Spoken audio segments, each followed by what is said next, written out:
Bonjour Mathias et merci d'accorder cette interview exclusive dans Parole d'expert pour Marketing Zen Media. On est très heureux de te recevoir et de pouvoir partager ce moment avec toi.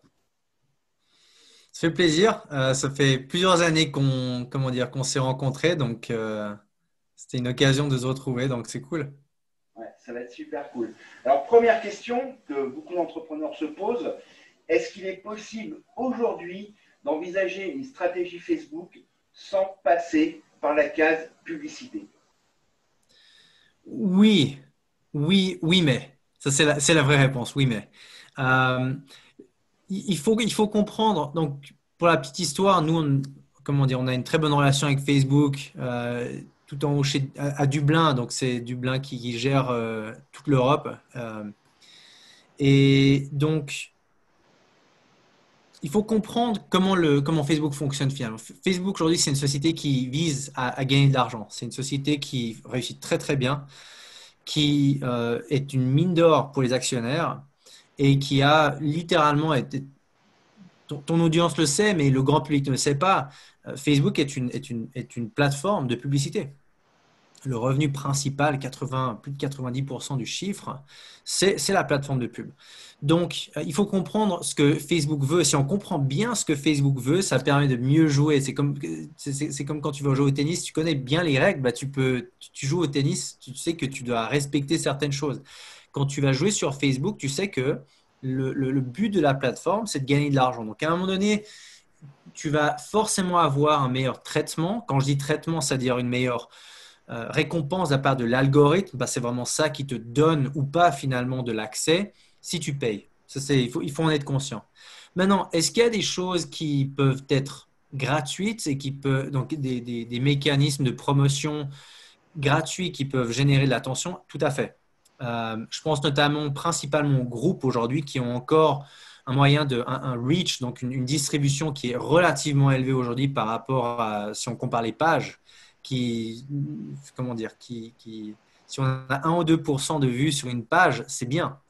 Les groupes aujourd'hui sont vraiment, je pense, l'opportunité et en voyant où Facebook investit encore au niveau de leur développement, les groupes, c'est vraiment quelque chose qu'ils veulent pousser. C'est un produit qu'ils veulent pousser sur la plateforme.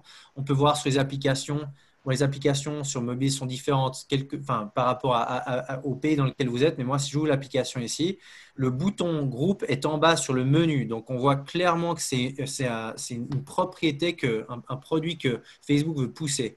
Donc, oui, c'est possible. Il ne faut pas s'attendre à avoir une distribution aussi riche que si on paye la plateforme pour faire de la pub. Mais l'opportunité aujourd'hui organique, on dira, ou gratuit, c'est vraiment via des groupes Facebook. C'est vraiment cet outil-là, ce produit-là qui donne le plus de distribution gratuite aujourd'hui. D'accord. Et pour recentrer un petit peu sur Facebook Ads, selon toi, quel est le mécanisme le plus adapté, le plus efficace pour faire de la génération de prospects? Est-ce que c'est d'utiliser l'objectif prospect de Facebook où là la personne des quelques clics arrive sur un formulaire où sans savoir à quoi s'attendre, elle va devoir remplir ses coordonnées, céder ses données, ou bien est-ce que c'est plutôt effectivement la stratégie de la vue de la page de destination avec une page de capture bien construite, bien rodée, et effectivement son propre formulaire relié à son autorépondeur?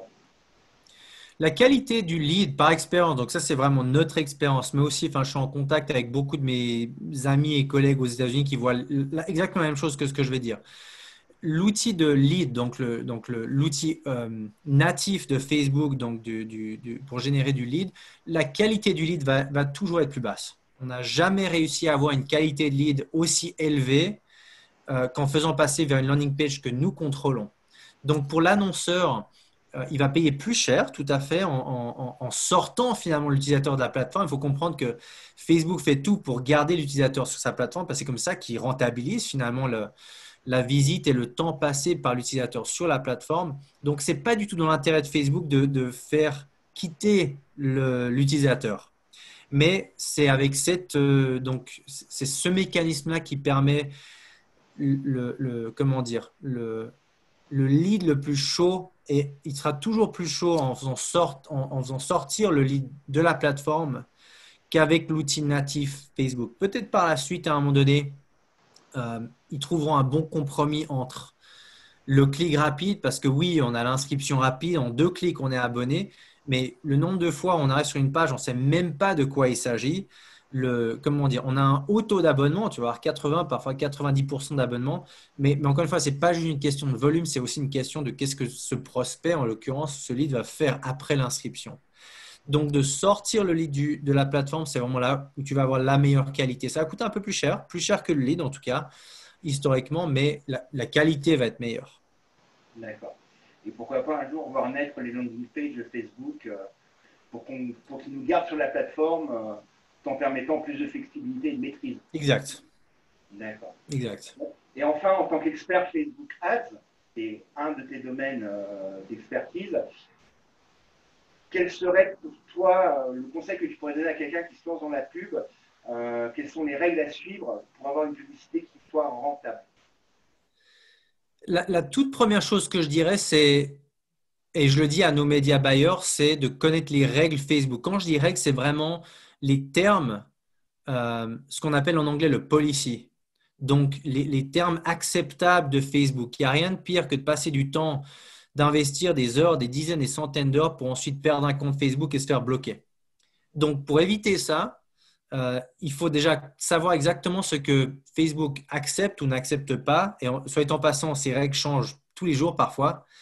Donc, pour comprendre finalement ce que Facebook accepte, trouve acceptable ou pas sur la plateforme. Ça, c'est la toute première chose. Parce que si on se fait bloquer le compte, on peut être le meilleur copywriter ou vidéaste sur Terre, on ne peut pas diffuser le message. Donc, ça tombe à l'eau. Si on parle spécifiquement du conseil en quelque sorte, c'est de comprendre que les premières campagnes vont généralement avoir, ça va soit du tout, soit du rien. Ce que l'on entend par là, c'est qu'on va avoir des campagnes qui vont soit fonctionner parfaitement dès la première minute, et puis, waouh, super, ok, on commence à un budget de 50 ou 100 euros par jour qui est petit, mais bam, tout fonctionne. On a le clic, on a l'inscription, le taux de conversion est positif, donc c'est bien.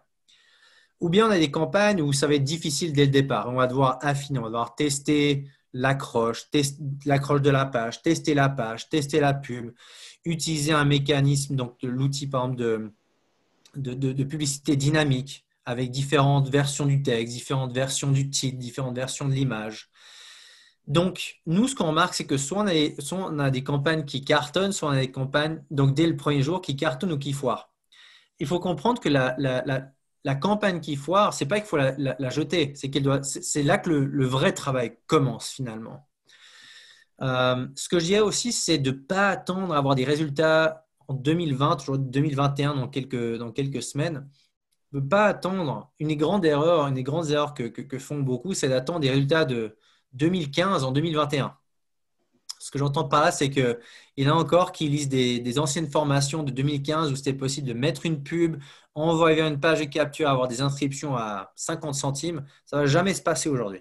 Ça va se passer peut-être sur les premiers 10, 15, 20, 50 euros, mais dès qu'on augmente le budget, le coût d'acquisition va augmenter. Donc, il faut comprendre aussi que vous jouez contre des pros.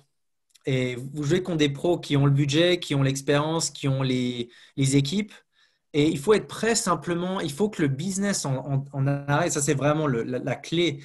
Il faut comprendre que le back-end, toi tu sais ce que c'est le back-end, pour ceux qui ne savent pas ce que c'est finalement les produits additionnels, le marketing qui se passe après l'inscription initiale. Aujourd'hui, c'est très très très difficile de faire fonctionner une campagne ou un business sans avoir un back-end, donc des produits additionnels pour rentabiliser cette pub. Et il faut être prêt au début, les premiers milliers d'euros littéralement à les perdre. Mais pour nous, la manière dont on le voit et tous les annonceurs qui font de la pub à volume savent qu'il n'y a pas de perte en médias. C'est de l'acquisition de données. On dit, OK, ce titre-là fonctionne mieux que cet autre. Donc finalement, les 2, 3, 5, 10 000 premiers euros, nous, ce qu'on cherche, c'est d'avoir le plus de données possible pour qu'ensuite, la deuxième phase, on sache exactement, OK, ces deux titres-là fonctionnent bien, cette image-là fonctionne, ce body, donc ce texte fonctionne, cette page de capture fonctionne. OK, là, on peut ouvrir les vannes et mettre tout dedans.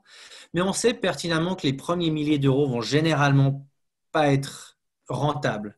Si c'est rentable, super. Mais on ne s'attend jamais à ça. On attend toujours le négatif pour être surpris par le positif. D'accord. Ok. Ouais, donc effectivement, si on doit retenir quelque chose, c'est de ne pas hésiter à investir et puis effectivement de s'attendre au pire pour que quand le meilleur arrive, eh bien, ça soit la big Et surprise et que ça tout à soit la fait. fête. D'accord. Et nous, on le voit avec certains qui débutent vraiment sur la pub, qui pensent que voilà, bon, bah, je veux générer des rendez-vous téléphoniques ou je veux générer des ventes en webinaire ou bien des rendez-vous dans ma boutique pour, allez, je mets 10 euros par jour en budget et ça va me faire 5-10 rendez-vous.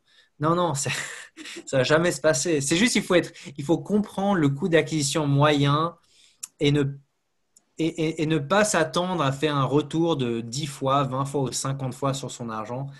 Encore une fois, il y a 5 ans, oui, mais pas aujourd'hui. D'accord. Ok.